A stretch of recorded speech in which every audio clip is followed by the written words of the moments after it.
Shalom. Puji Tuhan.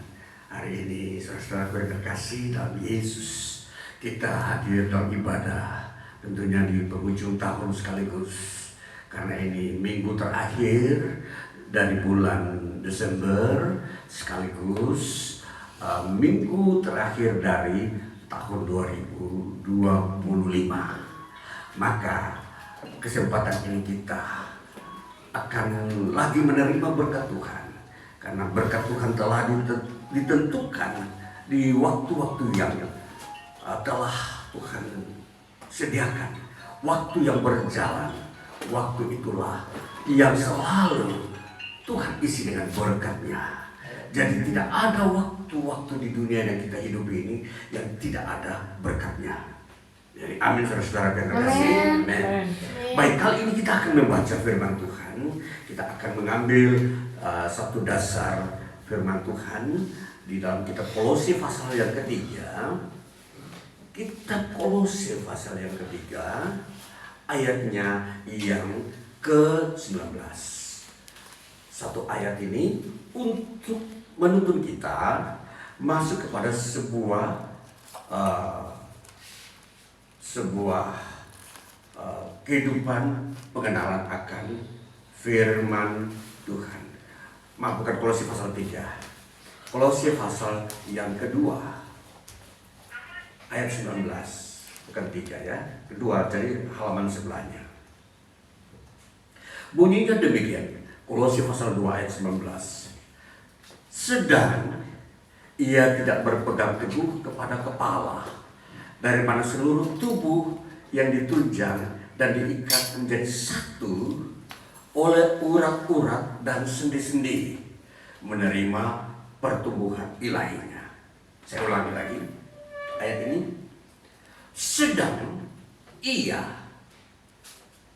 tidak berpegang teguh kepada kepala, dari mana seluruh tubuh yang ditunjang dan diikat menjadi satu oleh urat-urat dan sendi-sendi, menerima pertumbuhan ilahinya. Nah, ini satu ayat ini saya mau menerangkan kepada kita tentang tubuh rohani. Ya, jadi tema kita hari ini adalah tubuh rohani. Ya, saudara yang terkasih, Alkitab khususnya surat yang ditulis oleh Rasul Paulus memberikan banyak kiasan. Dia selalu mengambil kiasan-kiasan kehidupan, baik itu struktur tubuh manusia, baik itu pekerjaan manusia, baik itu sistem-sistem yang ada di dalam kehidupan manusia, baik pemerintahan. Ini semua sebagai sebuah pendekatan, sebuah cara untuk mengerti kehendak Allah di dalam kehidupan umatnya di muka bumi. Nah, kali ini kita masuk ke dalam sebuah tema yang disebut tubuh rohani. Saudara, kalau kita berbicara tubuh, itu berbicara tentang ciptaan Tuhan yang Tuhan ciptakan, khususnya makhluk hidup. Ya, makhluk hidup ini yang kita lihat di sini adalah bagaimana di situ manusia dan binatang. Itu berbicara tentang tubuh. Sedangkan pepohonan itu tidak memiliki tubuh, tidak menyinggung tentang tubuh. Tetapi itu pun makhluk hidup. Tetapi kalau tubuh di sini itu berbicara ada kepala, ada tangan dan kaki. Ya. Tetapi kalau selain daripada kepala, tangan dan kaki, tetapi tubuh kalau kita melihat lagi ada tulang, daging, dan kulit. Nah, apa sih yang kita mau lihat dari makna rohani tentang ilustrasi tentang tubuh rohani? Kalau kita melihat kepala, tangan, dan kaki, itu adalah bagian-bagian daripada tubuh itu ya. Bagian-bagian artinya ada bagian kepala di atas, bagian tangan di tengah, bagian kaki di bawah. Itu bagian-bagian ya, atau segmen-segmen ya. Tetapi kalau kita melihat dari wujud tubuh, baru kita melihat ada tulang, daging, dan kulit. Nah, kalau kita memperhatikan setiap wujud ini mempunyai fungsi, saudara. Jadi untuk mau melihat tubuh itu bisa berdiri, harus ada tulang. Saya berdiri ini, kalau saya tidak ada tulang, saya akan lembek jatuh. Ya, ini ya ilustrasi. Itu sebuah contoh saja. Dan memang itu fakta bahwa tulang itu adalah sebuah kerangka daripada tubuh. Nah, Tuhan menciptakan seperti itu. Sekarang tulang ini dia supaya memiliki makna sesuai dengan kehendak Tuhan sebagai makhluk hidup, maka Tuhan menaruh daging. Nah, kita tahu daging ya, semua tahu kalau makhluk binatang hewan seperti daging ayam, kita tahu dagingnya bagaimana ya. Nah, seterusnya di dalam urutan berikutnya, urutan yang paling di luar adalah kulit. Nah, kulit ini dia tipis ya, tapi kita melihat maknanya dulu. Kalau tulang dia mempunyai fungsi untuk berdiri tegak.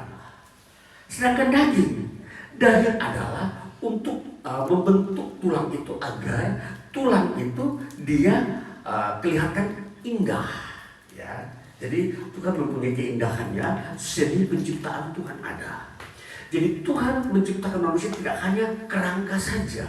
Kalau kita melihat tengkorak itu, kalau kita melihat bagaimana agak seram ya, kurang indah ya kalau tengkorak begitu saja berdiri. Bisa tengkorak itu berdiri, diberdirikan tanpa daging bisa, tapi ngeri atau kurang enak, kurang indah kelihatannya. Ya, lalu Tuhan mau memperindah tengkorak itu dengan daging. Jadi sifat daripada daging ini adalah sebuah isi atau katakanlah kekuatan yang akan memperlengkapi tulang. Jadi tulang itu bisa bergerak karena ada daging yang menopang kekuatan itu. Nah, dagingnya kalau kita perhatikan daging. Apa makna daging ini nanti kita lihat lagi bahwa daging juga itu akan membawa sifat daripada tubuh tulang. Jadi tulang itu dia tidak mempunyai sifat ya. Dia sepertinya sifatnya memang hanya untuk penegak. Tapi daging dia memberi sebuah sifat. Sifatnya yaitu apa? Nanti akan memberikan gambaran kepada makhluk itu. Contoh, kalau ayam, ya daging ada pada ayam, dia memperlihatkan sifatnya bahwa dia akan memang nanti makannya apa. Kalau kita melihat burung juga demikian, dagingnya agak berbeda. Dia juga makannya apa. Kalau kita melihat sapi, dagingnya nanti dia seperti apa, makannya apa. Jadi ayam dengan burung sifatnya berbeda. Ayam dengan sapi sifatnya juga berbeda. Itu karena apa? Dari daging. Daging yang ada pada tulang itu memberikan sifat daripada makhluk itu. Nah, jadi kalau kita sudah melihat makna daripada daging seperti itu, memberikan sifat kepada makhluk itu. Sekarang kita melihat kulit. Kulit adalah pembungkus daging. Jadi daging itu kalau kita melihat, kalau dia makhluk hidup diisi dengan dikatakan ada darah, ada urat-urat. Di dalam Kolose 2 ayat 19 dikatakan begini, sedang ia tidak berpegang teguh kepada kepala, dari mana seluruh tubuh yang ditunjang dan diikat menjadi satu oleh urat-urat. Nah, urat-urat dan sendi.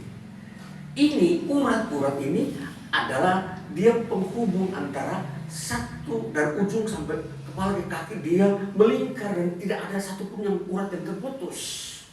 Itu adalah pelindung daging. Nah, nanti daging itu akan menjadi hidup kalau urat itu semua itu berfungsi dengan baik. Lalu sendi-sendi itu adalah sebuah tempat pertemuan antara bagian-bagian antara atas dan tengah. Itu ada sendi. Di sini disebut leher.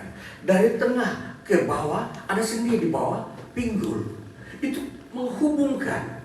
Jadi untuk menggerakkan, dan juga dia tidak bisa lurus ya. Dia hanya bisa dia harus bisa berbengkok dan elastis ya. Itu tubuh. Nah sekarang kita melihat kulit. Kulit itu adalah pembungkus, memberikan keindahan.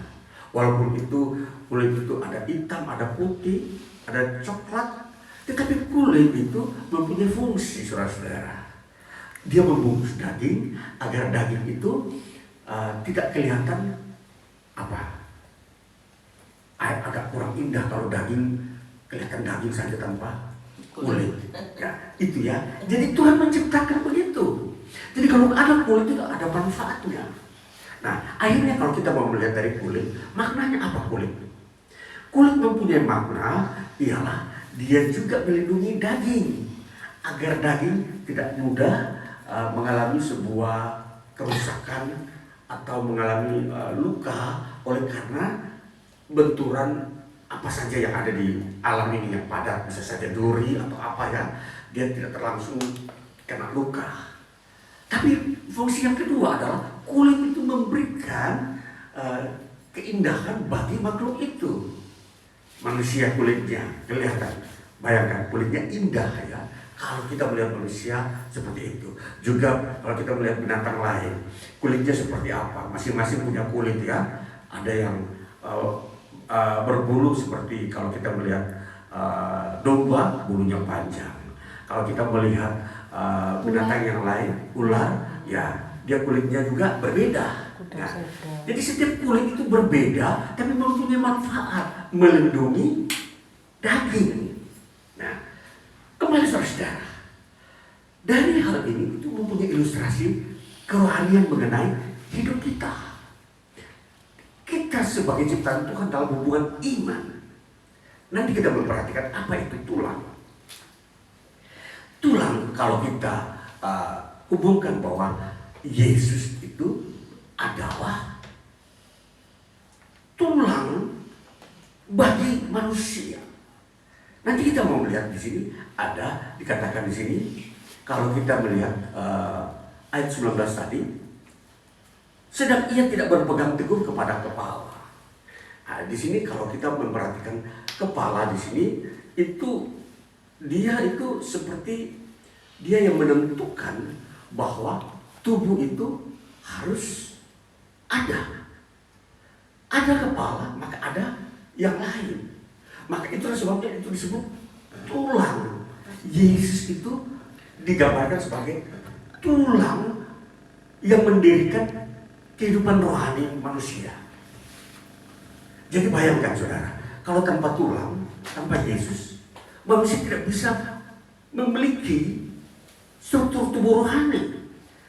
Iya, karena manusia itu daging, keinginan daging, maka daging ini akan apa istilahnya layu, apa istilahnya kalau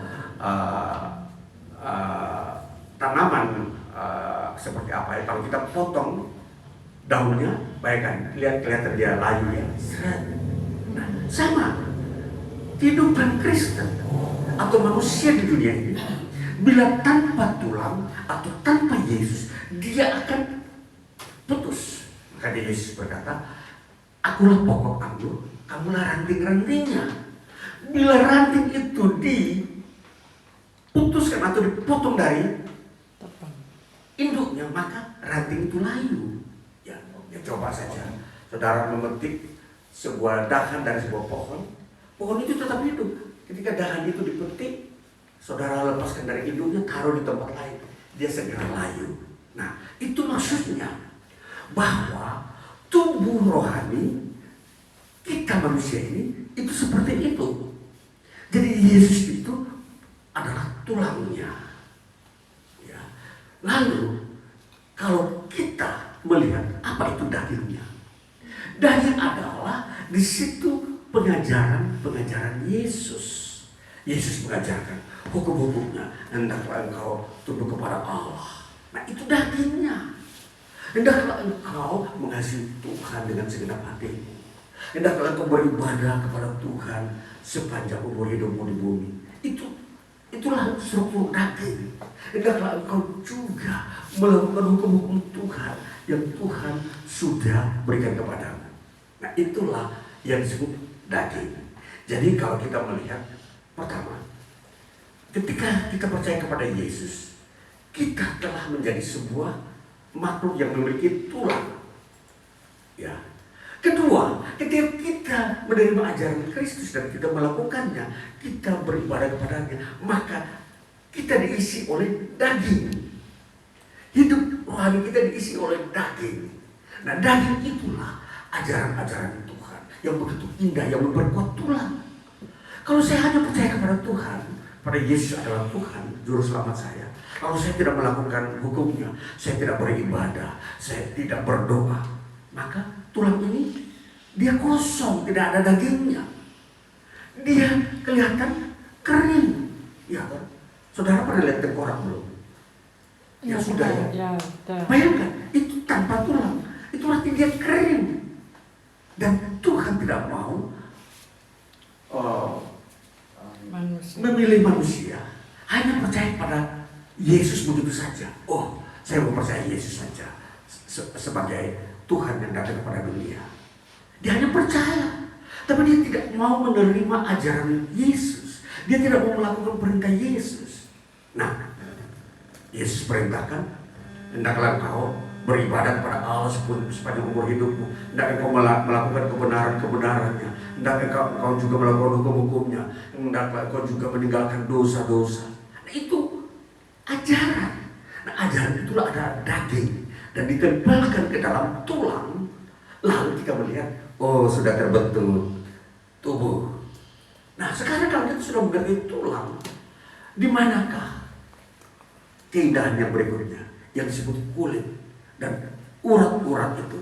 Jadi kulit itu ditempel atau didekati dengan urat-urat. Jadi kalau kita melihat urat kita, kelihatan dia dekat kulit, ya kan?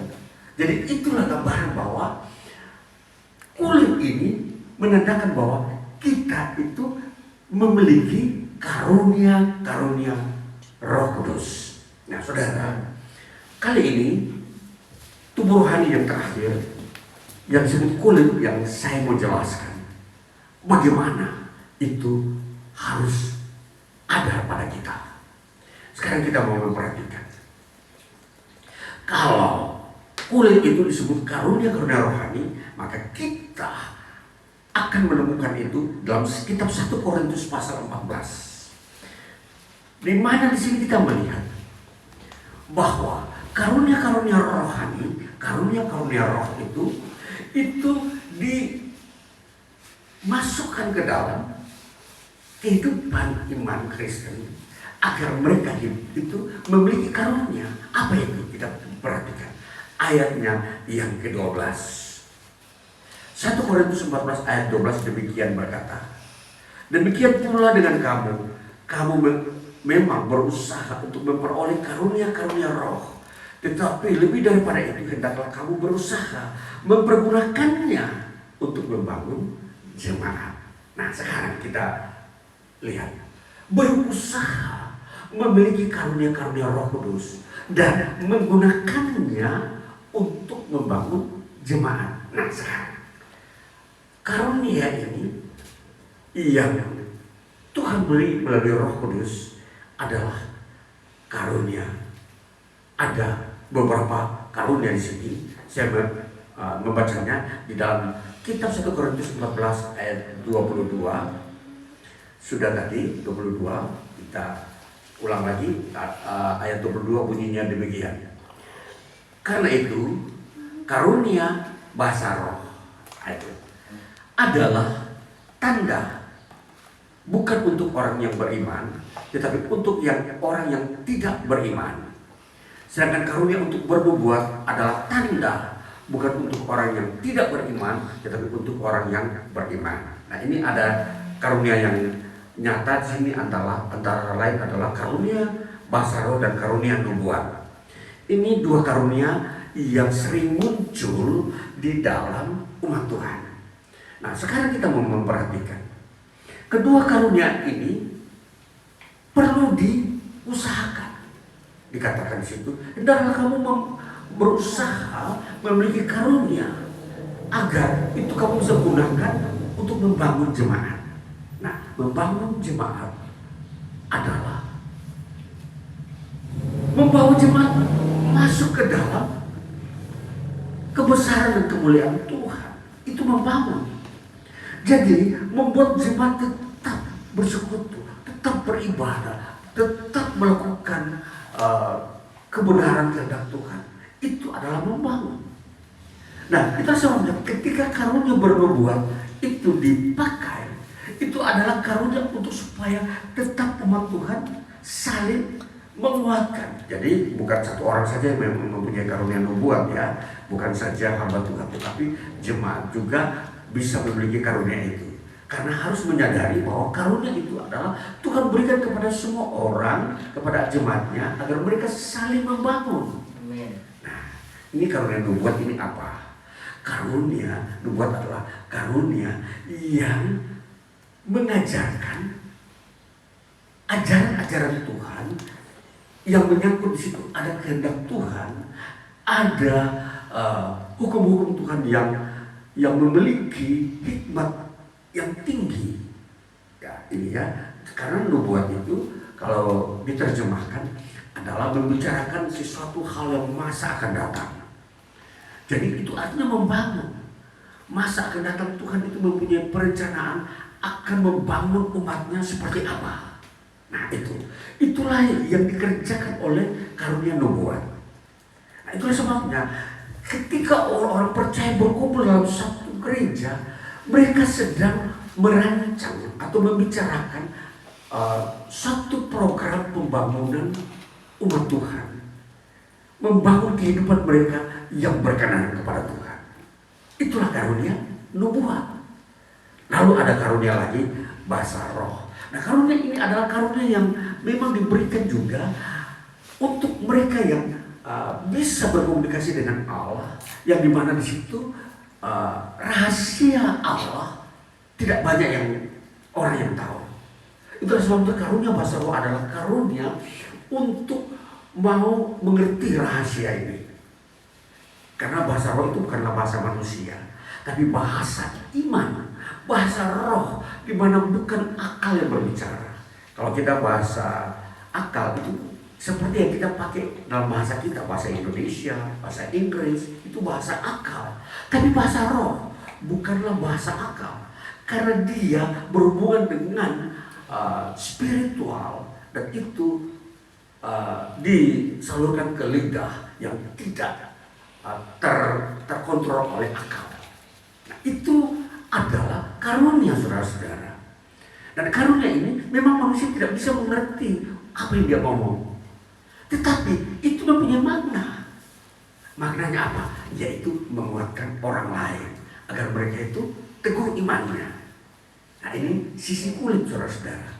Jadi kalau tulang, di mana Yesus kita sudah percayai, daging kita sudah melakukan pengajarannya, hidup dalam kebenaran, hidup dalam doa, hidup dalam ibadah, hidup di dalam melakukan hukum Tuhan, hidup di dalam menjauhkan dosa. Itu daging dari struktur tubuh. Dan karunia inilah yang kita harus bicarakan supaya setiap orang mengerti bahwa karunia itu kebenaran, suatu pemberian Tuhan. Sekarang kita mau melihat bagian daripada karunia ini. Karunia ini bukan saja nubuat dan bahasa roh, masih ada karunia yang lain. Kita baca di dalam kitab Efesus pasal 4. Di situ membicarakan karunia juga. Kitab ini membicarakan bagaimana karunia-karunia rohani itu, karunia Roh Kudus itu ada pada jemaat atau umat Tuhan. Efesus pasal 4 ayat 4 kita baca mulai. Satu tubuh dan satu roh, sebagaimana kamu telah dipanggil kepada satu pengharapan yang terkandung dalam panggilanmu. Satu Tuhan, satu iman, satu baptisan, satu Allah dan Bapa dari semua, Allah yang di atas semua dan oleh semua dan di dalam semua. Ayat yang ke-7. Tetapi kepada kita masing-masing telah dianugerahkan kasih karunia menurut ukuran pemberian Kristus. Jadi masing-masing orang akan menerima karunia menurut ukuran. Yesus melihat, oh mereka yang sudah layak menerima karunia ini siapa. Dan ini tidak terbatas, bisa saja anak-anak. Tuhan berikan kepada anak-anak karena dia tekun berdoa. Tuhan memberikan karunia. Tuhan memberikan mereka yang sudah usia lanjut, bisa sesuai dengan takaran. Tuhan berikan karunia untuk dia supaya dia juga dipakai di dalam jemaat. Anak muda semua. Jadi di sini takaran-takaran Yesus yang memberi. Jadi tentunya kalau Yesus memberi, kalau mereka yang kecil pasti menerima takaran yang kecil. Mereka yang kuat atau yang mampu melakukan pekerjaan Tuhan yang besar, diberi karunia yang besar juga. Seperti contoh, kalau Rasul Paulus diberi karunia oleh Yesus, karunia yang besar, dia dapat menyembuhkan orang sakit, bahkan orang mati dibangkitkan. Ya, dia dapat mengusir setan karena di situ karunia itu diberikan kepada dia. Dia dapat memberitakan Injil ke berbagai negara. Itulah karunia, saudara-saudara, sesuai dengan takaran. Jadi apa yang Paulus terima dari Yesus, tidak semua juga orang menerima seperti itu. Ya, karena menurut takaran. Nah, jadi kalau anak-anak sekolah minggu menerima karunia dari Yesus, dia diberi karunia setia dan memuji Tuhan, itulah takarannya. Ibu-ibu pemuda diberi karunia untuk melayani, itulah takaran. Itu makanya ini karunia-karunia ini membuat kita aktif, membuat kita menyalurkan potensi, membuat kita menyalurkan kasih kita kepada Tuhan dan sesama kita. Terus kita melihat lagi, ada karunia berikutnya. Kita baca pada ayat yang ke-11. Dan ialah yang memberikan baik rasul-rasul. Ini karunia rasul ya. Karunia rasul ini ya tentunya sudah dimiliki oleh murid-murid Yesus 12 orang.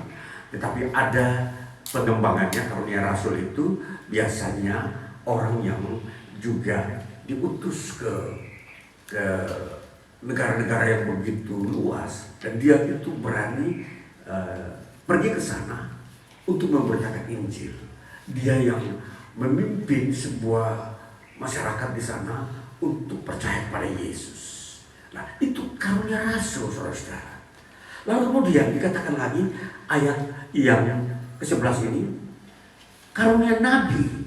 Nah, kalau karunia nabi kita tahu, nabi-nabi itu sudah dalam perjanjian baru terakhir Nabi Yohanes. Yohanes itu adalah nabi terakhir dari seluruh nabi yang ada di dalam pekerjaan nabi sejak nabi-nabi pertama mulai muncul. Ya pada zaman perjanjian lama, nabi yang mulai muncul, Musa dikatakan juga nabi, Abraham juga pekerjaannya nabi, dan juga nabi-nabi yang resmi yang sepanjang hidup mereka menjadi nabi. Seperti kita boleh melihat Nabi Elia, Nabi Elisa. Mereka sepanjang hidupnya pekerjaannya sebagai nabi. Nabi Yesaya, sehingga mereka dapat menulis nubuat-nubuatan Tuhan, firman Tuhan. Nabi Yeremia, itu nabi semua. Karena hidup mereka sepanjang hidup menyatakan firman Tuhan. Dan nabi-nabi yang dalam karunia yang lain, yang disebut mereka diberi penglihatan. Lewat mimpi ya. Kitab Yoel katakan pada akhir zaman akan muncul anak-anak muda yang dikaruniakan untuk bermimpi, mendapat penglihatan. Itu karunia, saudara-saudara. Nah, jadi itu bagian daripada kulit ya, keindahan-keindahan. Seterusnya kita melihat ayatnya yang berikutnya, dikatakan pemberita-pemberita Injil. Nah, ini pemberita-pemberita Injil juga ada karunia. Mereka dikaruniakan untuk pergi memberitakan Injil pertobatan, pergi memberitakan Injil bahwa Yesus mengasihi semua bangsa.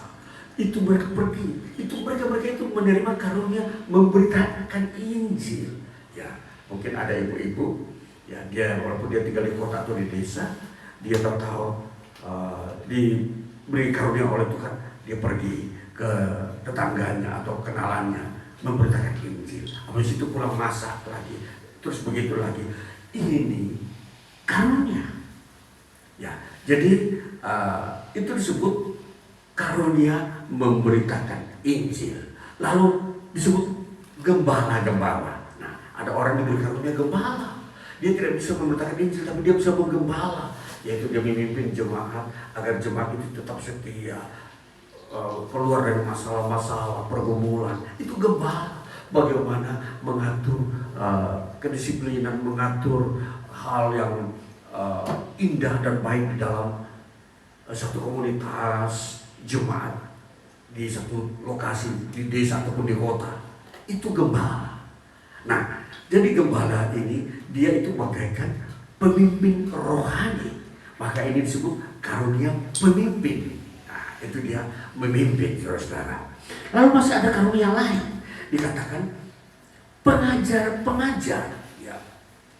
Pengajar-pengajar. Dia diberi karunia mengajar. Dia mengajarkan bagaimana mengerti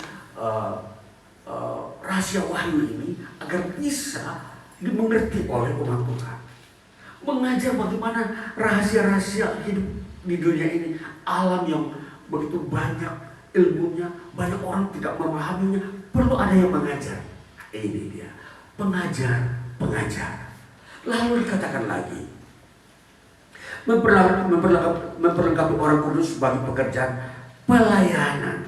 Nah, bagaimana pelayanan, saudara-saudara? Karunia pelayanan, dia bagaimana? Dia pergi mengunjungi, katakan ada orang yang sakit. Oh, dia pergi ke sana mengunjungi, melayani pelayanan. Bagaimana ada orang mengalami bencana atau apa ya, kondisi-kondisi lingkungan yang rusak. Dia juga pergi ikut melayani. Oh, dia ini sedang kesehatannya terganggu. Dia melayani. Nah, ini pelayanan, karunia melayani. Nah, ini bagian-bagian yang Tuhan sudah perlengkapi. Maka seringkali ada orang, apakah dia sadar atau tidak, perlu diingatkan bahwa ketika saudara lebih cenderung mengerjakan satu pekerjaan itu untuk kemuliaan Tuhan, itulah karunia saudara. Jadi kalau saudara melihat ada orang sakit, seringkali saudara cepat mau mengobati, itu karunia saudara melayani. Ya. Ada hal-hal yang lain, masih banyak yang akan dijelaskan di sini. Masih ada lagi karunia pengetahuan. Saudara tidak tahu, banyak orang tidak tahu apa yang akan terjadi tahun depan atau 2 bulan ke depan, 3 bulan ke depan. Tapi orang ini sudah tahu.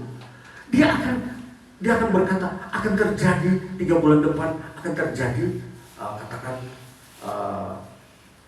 hujan besar atau krisis ekonomi atau akan ada perkelahian atau orang-orang yang membuat kerusuhan. Nah, itu pengetahuan, saudara-saudara. Nah, ini seringkali disebut dengan makrifat. Bahasa ini, bahwa ini tidak semua orang punya pengetahuan ini. Nah, ada juga karena kesembuhan. Orang yang sakit sudah ke dokter, tapi tidak sembuh-sembuh. Dia mendoakan sembuh. Ini karunia. Jadi ada orang karunianya di situ. Orang lain tidak mendapatkannya. Nah, ada karunia berikutnya. Dia mengusir setan. Ada orang lain sedang kesurupan oleh roh jahat.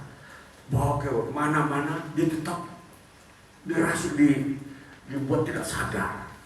Tapi ketika dia datang berdoa mengusir setan roh-roh ini, langsung sembuh dan sadar. Nah, ini karunia mengusir roh-roh jahat. Nah, lalu kemudian dikatakan ada karunia yang berikutnya adalah karunia menderita. 2 Timotius 2 ayat 3 kita baca. Kitab 2 Timotius pasal 3, pasal 2 ayat yang ketiga bunyinya demikian. Ikutlah menderita sebagai seorang prajurit yang baik dari Kristus Yesus. Seorang prajurit yang sedang berjuang tidak memusingkan dirinya dengan soal-soal kehidupannya, supaya dengan demikian ia berkenan kepada komandannya. Nah, itu ya, kita memperhatikan itu adalah karunia menderita. Kita baca pasal 3 ayat 12 dari kitab 2 Timotius. Ayat 12 bunyinya demikian. Memang setiap orang yang mau hidup beribadah di dalam Kristus Yesus akan menderita aniaya. Nah, ini salah satu karunia penderitaan. Kalau kita melihat dulu para rasul orang Kristen di Yerusalem, mereka banyak dianiaya. Ini karunia saudara-saudara. Dan kemarin kita melihat ada orang-orang di Nigeria juga mengalami hal itu. Dan pernah di Indonesia tahun-tahun yang lampau, ya 30 tahun yang lalu, ya itu pernah terjadi. Di berbagai-bagai negara juga pernah. Jadi karunia ini, jadi tidak semua orang mengalami itu. Ada orang tertentu, ya bisa saja 1-2 orang, bisa saja lebih dari itu. Jadi karunia menderita. Ya, lalu kita memperhatikan masih ada karunia yang lain. Kita melihat karunia menasihati. Titus 1 pasal 1 ayat 9. Kita buka kitab Titus pasal 1 ayat 9. Karunia menasihati dan berpegang kepada perkataan yang benar, yang sesuai dengan ajaran yang sehat, supaya ia sanggup menasihati orang berdasarkan ajaran itu. Nah, ini menasihati. Itu apa? Dia menasihati, jangan kamu pergi dulu minggu depan, ya. Karena kalau kamu pergi minggu depan akan terjadi apa? Bencana atau apa? Itu dia menasihati. Jangan kamu bekerja di kota sana. Nanti kamu mengalami apa? Bisa saja musibah. Ini nasihat. Nasihat itu adalah mengajarkan orang untuk terlepas dari masalah. Nah, ada yang lain. Ada orang bilang begini,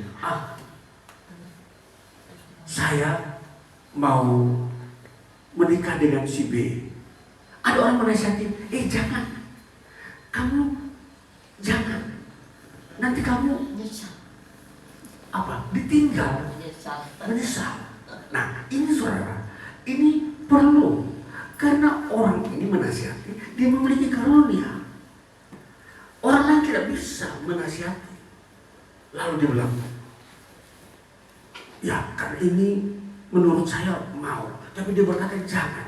Karena dia nasihati, dia diberi karunia karena dia tahu akan terjadi di masa akan datang, entah berapa lama, dia akan mengalami sebuah kehidupan yang hancur atau kehidupan yang memang membuat dia sengsara, ya, menderita. Nah, ini saudara-saudara, ini karunia ini semua disiapkan Tuhan bagi jemaat. Maka saudara-saudara, ada saudara yang memiliki karunia seperti ini, tetap Tuhan berkenan saudara menasihati orang lain, ya. Saudara dipakai untuk menjaga orang lain supaya orang lain tidak mengalami banyak kerugian atau kesukaran dalam kehidupannya. Nah, ini saudara-saudara, ini kulit. Jadi kalau tubuh kita sudah tahu percaya pada Yesus. Semua orang yang percaya pada Yesus disebut orang-orang percaya. Mereka disebut orang-orang Kristen. Tapi kalau mereka dikembangkan terus, harus lakukan perintah Tuhan. Nah, ini daging. Nah, sekarang dia memiliki karunia, ini disebut kulit. Maka tubuh itu terdiri dari tulang, daging, dan kulit. Maka lengkaplah keindahan tubuh seseorang. Jadi setiap orang itu harus mempunyai karunia, saudara-saudara. Saudara percaya Yesus, saudara melakukan perintahnya, pasti ada karunia. Saudara memiliki paling sedikit satu untuk hidup membangun jemaat Tuhan. Ya, jadi ini anak-anak sekolah minggu, perhatikan kamu, ya, kalian tahu bahwa sekolah minggu itu karunia, ya, anak-anak. Jadi itu saudara diajarkan bagaimana itu, ya, memuji Tuhan sejak kecil, ya. Di situ saudara akan diberikan cinta kasih Tuhan karunia-karunia untuk memuliakan Tuhan. Baik, demikian saudara-saudara, firman Tuhan bagi kita untuk mengerti tubuh rohani supaya kita masuk di dalam iman kita, percaya pada Yesus itu dengan sempurna, dengan tidak kekurangan. Jangan sampai kita hanya ada tulang, daging, tapi kulit tidak ada. Bagaimana kondisinya? Kan tidak baik. Kalau kita sudah punya tulang dan daging, harus sampai kepada kulit. Nah, inilah karunia-karunia inilah yang disebut kulit, saudara-saudara. Maka sepanjang saudara di dalam beribadah, dikatakan oleh Rasul Paulus, kejarlah karunia itu. Kejar. Apa itu? Berarti kita lebih bertekun. Jangan hanya sebatas, oh saya sudah mengenal hukum Tuhan, sudah cukup. Berarti apa seringkali orang bilang, ya dia di rumah saja. Sudah cukup, saya sudah belajar sekolah Alkitab, sudah cukup. Begitu seringkali orang bilang, oh saya sudah ikut pemuritan, saya sudah tahu banyak ayat-ayat Alkitab, saya sudah tahu banyak bagaimana mengerti kitab Matius, kitab Injil. Seringkali sudah, tapi itu dikatakan itu masih daging, saudara-saudara.